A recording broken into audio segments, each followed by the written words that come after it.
Hagi ko lang yung karanasan namin which is kasama ng ating Philippine Embassy in Oman, Ambassador Raul Hernandez. Of course, under the leadership of Secretary Tess Lazaro here in Manila, ay nagpasinaya nung salubong.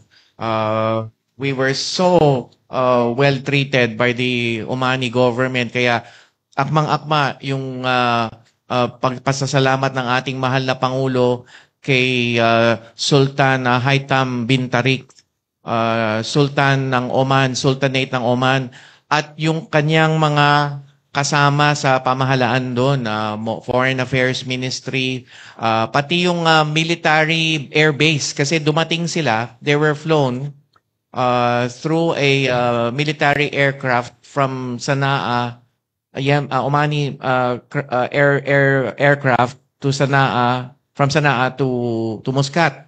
It was about a 2-hour 45-minute travel, and they landed in Muscat in the airbase around let's say around it was around 9:30 I think at night.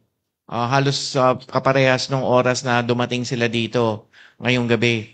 And sinalubong, and there were formalities, of course, and but we were treated very well in terms of giving a chance to personally meet doon sa tarmac mismo. Pagbaba nila, sinalubong na namin yung Sham as they were descending the stairs from the aircraft, and we had a chance, of course, to see them and talk to them doon pa lang sa pagdating, and we're so very thankful for that.